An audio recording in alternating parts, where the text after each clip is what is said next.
স্বাধীন হওয়ার জন্য শিক্ষা এবং জ্ঞানের বিকল্প নাই। আল্লাহ যেই সুন্নাতের উপর, যেই সিস্টেমের উপর পৃথিবী ডেভেলপ করেছে, ওইটা আপনাকে পূরণ করতেই হবে, পূরণ করার চেষ্টা করতেই হবে।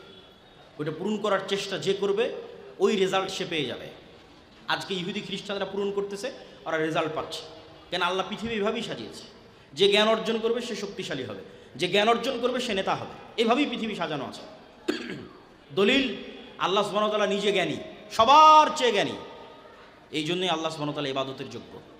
আল্লাহ সুবহানাহু ওয়া তাআলা সৃষ্টিকর্তা, এই জন্য তিনি ইবাদতের যোগ্য। আল্লাহ রিজিক দাতা, এই জন্য ইবাদতের যোগ্য। আল্লাহ সবার চেয়ে জ্ঞানী, এই জন্য ইবাদতের যোগ্য। তো আল্লাহ যদি জ্ঞানী হয় তাহলে জ্ঞানী হওয়া খারাপ না ভালো? বলেন। আল্লাহ যদি জ্ঞানী হয় তাহলে জ্ঞানী হওয়া খারাপ না ভালো? কথা বলেন না, যে জ্ঞানী হওয়া খারাপ না ভালো? ভালো। আল্লাহর গুণ জ্ঞানী হওয়া। 2 নম্বর, আদম আলাইহিস সালাতু ওয়াস সালাম। আদম আলাইহিস সালাতু ওয়াস সালামকে ফেরেশতারা সিজদা করবে। ইবলিস বলছে আদম মাটির তৈরি, আমি কেন সিজদা করব? ইবলিসের প্রশ্নই ভুল। কেন না, ইবলিস যদি আগুনের তৈরি হয়, ফেরেশতা তো নূরের তৈরি। প্রশ্নই ভুল। কেন প্রশ্ন ভুল? এখানে তৈরি কিসে, এই কারণে সিজদা করতে বলা হয়নি। জ্ঞান কার বেশি? জ্ঞান ফেরেশতার চেয়ে আদমের বেশি, জ্ঞান জিনের চেয়ে আদমের বেশি। সৃষ্টি কে নূরের কে আগুনের, এটা প্রশ্ন নয়। জ্ঞান যার বেশি, সম্মান তার বেশি। বলেন আল্লাহু আকবার। জ্ঞান যার বেশি, ক্ষমতা তার বেশি, পাওয়ার তার বেশি। এইটার উপরে পৃথিবী সাজানো আছে। আদম আলাইহিস সালামের জ্ঞান সবার চেয়ে বেশি। আজকে যা আবিষ্কার হচ্ছে সব আদম আলাইহিস সালামের ব্রেনে আছে। আদম আলাইহিস সালামের ব্রেন থেকে ট্রান্সফার হতে হতে হতে হতে হতে আমাদের ব্রেনে আসছে। যখন ব্রেনের ওই পর্দার উপর চাপ পড়েছে, তখন ওই পর্দা খুলে গেছে। যতদিন ওই পর্দার প্রয়োজন দেখা যায়নি, ওই পর্দার উপর চাপ পড়েনি, খোলেনি। আরও কি আবিষ্কার হবে, সব আদম আলাইহিস সালামের ব্রেনে আছে, আমাদের ব্রেনেও আছে। আমাদের সন্তানদের ব্রেনেও ট্রান্সফার হয়ে যাবে। যখন প্রয়োজন পড়বে তখন আবিষ্কার হয়ে যাবে। আবিষ্কার মানে মানুষ নতুন কিছু সৃষ্টি করতে পারে না। বাদিউল সামাওয়াতি ওয়াল আরজ একমাত্র আল্লাহ। শূন্য থেকে সৃষ্টি করতে পারে একমাত্র আল্লাহ। মানুষের পক্ষে শূন্য থেকে সৃষ্টি করা সম্ভব নয়। ছিল আগে থেকেই, মানুষ জানতো না। আমি কথা বলতেছি, আমেরিকা গিয়ে বাজবে, এটা আগেও যেত। আলোর গতিতে আমার কথা আগেও এভাবে যেত। যেদিন থেকে পৃথিবী সৃষ্টি হয়েছে ওই দিন থেকে যেত, কিন্তু আমি পাগল ছিলাম, জানতাম না। আজ জেনেছি, তাই মোবাইল দিয়ে কাজে লাগাচ্ছি। আল্লাহ এই বিশ্বের বায়ুমণ্ডলকে এইভাবেই তৈরি করেছে যে এখানে ভাসা যাবে, এই জন্য পাখি উঠতে পারে। কে পাখিকে হাওয়ায় আটকে রেখেছে? আল্লাহ কোরআনে জিজ্ঞেস করেছে, বলো মানুষ, পাখিকে হাওয়াতে কে আটকে রেখেছে? এই বায়ুমণ্ডলকে ওইভাবেই তৈরি করা আছে যে সে ভেসে থাকতে পারবে। এই বায়ুমণ্ডলের মধ্যে আল্লাহ যদি একটু পরিবর্তন করে দেয়, হয় পাখি উড়ে হারিয়ে যাবে, আর না হলে উঠতেই পারবে না। হয় পাখি উড়ে হারিয়ে যাবে, আর না হলে মানে ফিরে আসবে না, আর না হলে উঠতেই পারবে না। কিন্তু এই বায়ুমণ্ডলকে এমনভাবে সাজানো আছে যে পাখি এখানে উঠতেও পারে, নামতেও পারে। এখন মানুষ কেমনে উঠবে মানুষ জানতো না, এখন এসে জানতে পেরেছে। কিন্তু এই সিস্টেমটা, যেই সিস্টেমের মধ্যে উড়া যাবে, এটা আগে থেকেই আছে। তাহলে মানুষ কোনো কিছু নতুন করে আবিষ্কার করে না, শূন্য থেকে আবিষ্কার করে না, সব আগে থেকে আছে।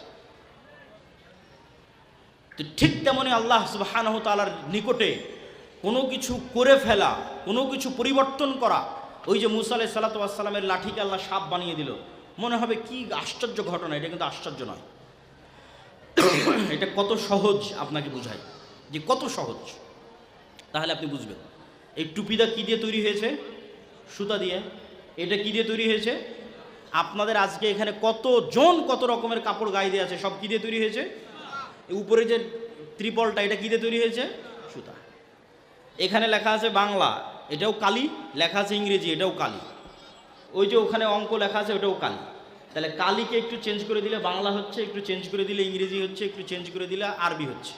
সুতাকে একটু চেঞ্জ করে দিলে টুপি হচ্ছে, একটু চেঞ্জ করে দিলে শেরওয়ানি, একটু চেঞ্জ করে দিলে গেঞ্জি, একটু চেঞ্জ করে দিলে পাঞ্জাবি। ঠিক মোবাইলের ফাংশনগুলো কোডিং, সব কোডিং। একটু চেঞ্জ করলে ফ্ল্যাশ লাইট জ্বলতেছে, একটু চেঞ্জ করলে মেসেজ যাচ্ছে, একটু চেঞ্জ করলে ফোন যাচ্ছে, সব কিন্তু কোডিং। আন্ডারগ্রাউন্ডে সব ল্যাঙ্গুয়েজ সেম। ঠিক ডিএনএ সব কমন। এই পৃথিবীতে যা দেখছেন সবগুলোর ডিএনএ একটা আরেকটার সাথে কমন। মানুষের ডিএনএর সাথে বানর আর শুকুরের ডিএনএর পার্থক্য মাত্র 2%। মানুষের আর শুকুরের ডিএনএর মধ্যে মিল 98%। তার মানে মাত্র 2% চেঞ্জ করে দিলে মানুষ শুকুর হয়ে যাবে। 2% অনলি। কত সহজ। মানুষের কাছে যেমন যদি জানা থাকে তাহলে কলম দিয়ে আরবি লেখা যেমন সহজ, কালি দিয়ে বাংলা লেখা যেমন সহজ, এটা মানুষের কাছে যত সহজ। উনি হচ্ছে সৃষ্টিকর্তা, মহাপরাক্রমশালী। উনি শুধু একটু চেঞ্জ করে দিবেন, সকালবেলা ঘুম থেকে উঠে দেখবে বানর হয়ে গেছে। কেন? সবই এক।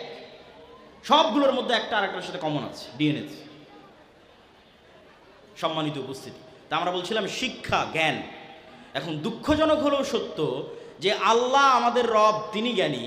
আমাদের পিতা আদম আলাইহিস সালাতু ওয়াস সালাম তিনি জ্ঞানী, জ্ঞানের কারণে সম্মান পেলেন। আমাদের কোরআন অবতীর্ণ হলো জ্ঞানের উপর, ইকরা বিসমি রাব্বিকাল্লাযী খালাক, ইকরা রাব্বুকাল আকরাম। আর আমরা মুসলমানেরা ব্যস্ত হয়ে গেলাম কিসে? নেশা, জুয়া, ফ্রি ফায়ার, পাবজি, বিড়ি, সিগারেট, যত রকমের সময় নষ্টের কাজ আছে সব কাজে এক নম্বরে আছে মুসলমানেরা। তাহলে গোলামির জিঞ্জির ভাঙবে কিভাবে? আপনি তো আল্লাহর সিস্টেমটা পূরণ করতে পারছেন না। নেতা হতে হলে জ্ঞান লাগবে। যখন বানু ইসরাইল শামুয়েল নবীর কাছে গিয়ে বলল নেতা দাও, তো আল্লাহ বলল নেতা হচ্ছে তালুত। তো ওরা ডানে বামে খুঁজে পায় না কে তালুত। এখন আপনি আমার কাছে একটা মাদ্রাসার জন্য যোগাযোগ করতে এসেছেন যে ভাই বগুড়াতে একটা মাদ্রাসা করতে চাই, মিরপুরে 10 জন। স্বাভাবিকভাবে এটাই যে আমি যদি ওখানে মাদ্রাসা করতে চাই আপনাদের কি বলবো যে ঠিক আছে আপনাদের 10 জনের মধ্যে একজন দায়িত্ব নেন, নিয়ে ওখানে মাদ্রাসাটা করেন। তো এরা 15-20 জন একসাথে নবীর কাছে গেছে, গিয়ে বলছে আমাদের মধ্যে নেতা করে দেন একজনকে। তো বললো তালুত নেতা। ওরা আর কেউ খুঁজে পায় না কে তালুত, হিসাবে তো ওদেরকে নেতা করা উচিত। তখন আল্লাহ বলছে তালুত হচ্ছে বাস্তাতান ফিল ইলমি ওয়াল জিসম। তোমরা নেতা নাও কেন, তালুত নেতা কেন? তালুত তোমাদের যে জ্ঞানে বেশি। বলেন আল্লাহু আকবার। জ্ঞান। আজ মুসলমানেরা জ্ঞানে পিছিয়ে। আজ আমেরিকা ইউরোপ 500 বছর এগিয়ে জ্ঞানে।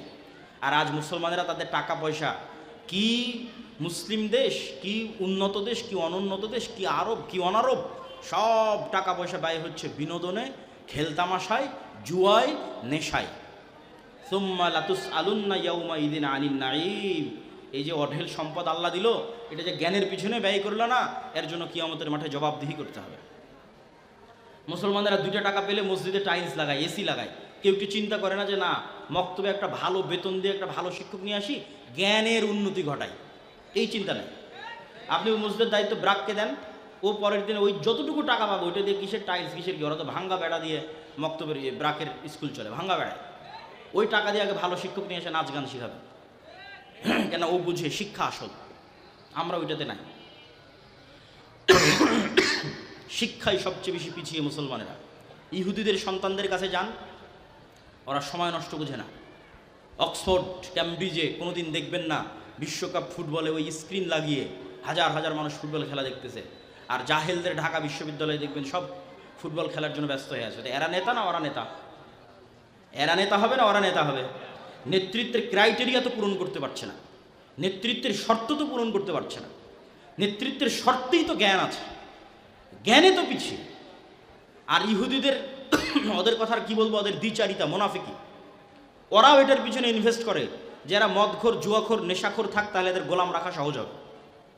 আপনিও দেখবেন যে আপনিও এই সমাজের যদি নেতা হন, তাহলে আপনার অধীনস্থদের মধ্যে যদি 100 জনে 90 জন মদখোর, নেশাখোর, জুয়াখোর হয়, এদের কন্ট্রোল করা সহজ না কঠিন? বলেন। সহজ। মদখোর, নেশাখোর, জুয়াখোরকে মদ দিয়ে দিবেন, মদ খেয়ে উল্টে পড়ে থাকবে। জুয়া দিয়ে দিবেন, জুয়া খেলে টাকা হারিয়ে বসে থাকবে। ব্যাস।